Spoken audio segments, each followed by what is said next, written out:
Please, a beautiful round of applause for the global president, Ọ̀túnba Bọ́lájí Amusan JP. Àwọn tí wọ́n ń gbé oúnjẹ káàkiri ẹja ṣe carefully o. Ṣé wọn pé white lọ́pọ̀lọpọ̀ wọ̀ níwájú ń bí?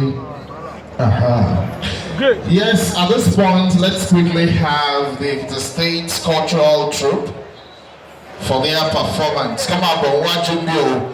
It is a state cultural troupe. Ní pápá àgbà ìṣẹ́jú márùn-ún péré láti bẹ̀rẹ̀ lọ state parade ló máa tẹ̀lé. It is a state cultural troupe. Bákan náà ni mò ń kí the CEO of Black TV, Toyin Black. Thank you for joining us. Gbogbo àwọn tó wà walkway yẹn, ẹja ń fàyè lẹ̀ o, ẹja kúrò, ẹja. It's a state cultural troupe. Thank you.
iṣẹ́ ńlá ni wọ́n ṣe o.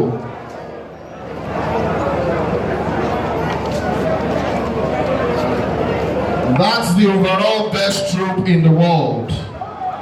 And I'm not trying to hide them. In India in 2022, this troupe came first.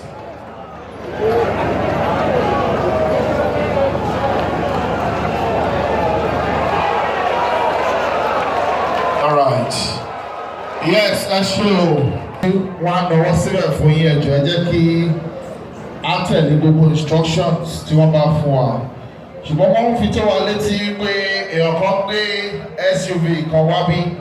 Formatic ní FST 328 JF. Wọ́n ní àti náà wájú àti ti inú gbogbo ẹ̀lẹ́tàn lẹ̀. Kó má jẹ́ pé boat lè máa bá lọ lé o. FST 328 JF Benz Formatic. Ẹ jẹ́ kí a lọ bẹ̀ báyìí kí a lọ ṣàtúnṣe ibi tó yẹ.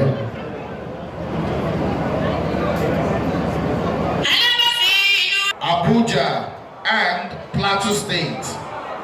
Edo State náà máa wá tẹ̀lé.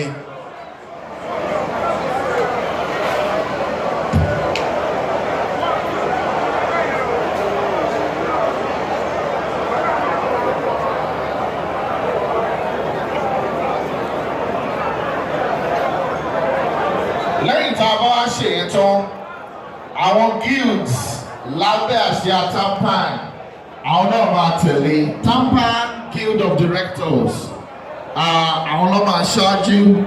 TAMPAN Guild of Producers àwọn máa tẹ̀lé. TAMPAN Guild of Cinematographers àwọn náà máa tẹ̀lé ká tó parí gbogbo ẹ̀ sọ́dọ̀ TAMPAN Guild of Creative Writers. Women's Week náà àwọn náà máa ṣe tiwọn. Ó yá ká bẹ̀rẹ̀ o. Lagos State TAMPAN ó yá o. Ẹ jẹ́ ká bẹ̀rẹ̀ látòrí.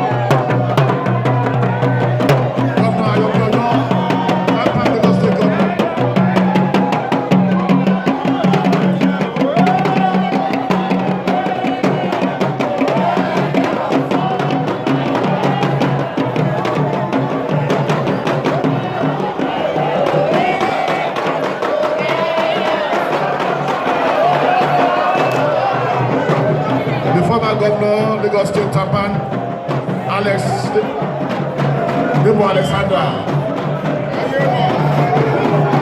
identify with these people.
place.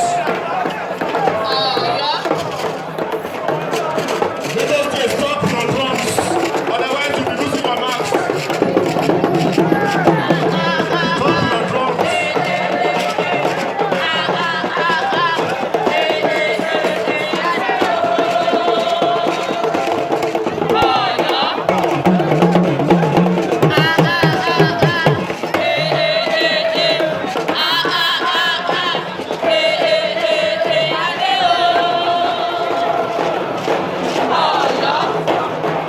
Lagos State contingent led by their governor, Yeye Bose Akintola. You're welcome.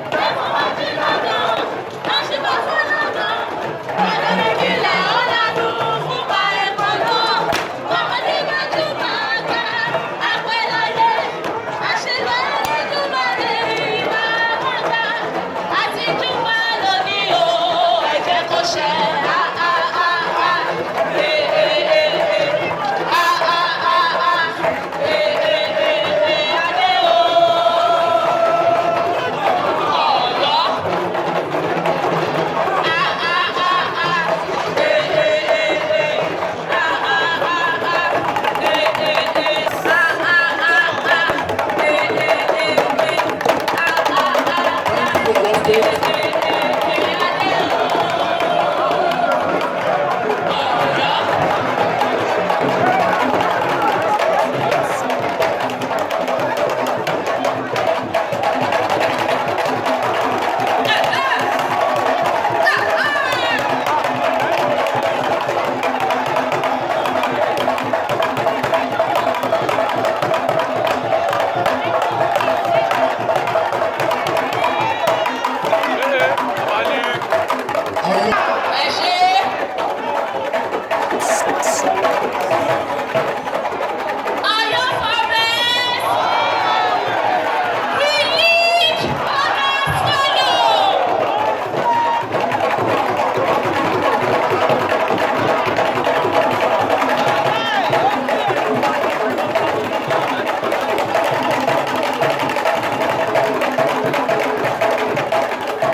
Àṣeyí ṣàpàlú wọn. Àṣàkóso ní. Torí ọlá yìí. The Gateway State.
Ìṣẹ́yà ọmọ ògùn ìṣẹ́yà.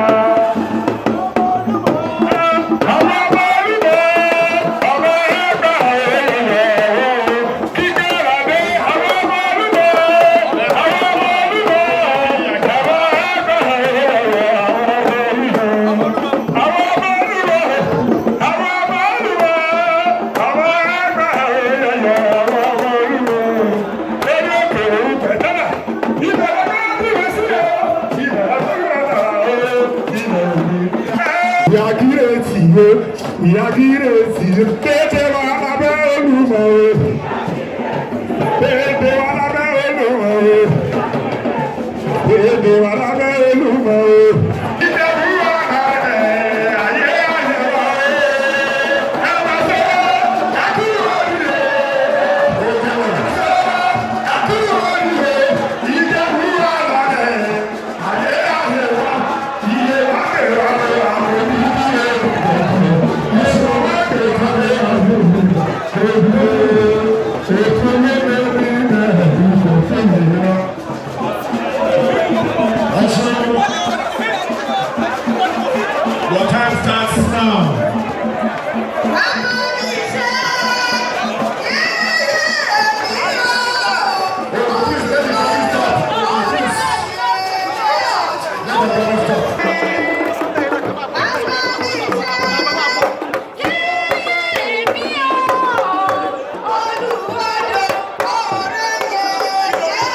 Let's set.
Your time starts now. Ondo State.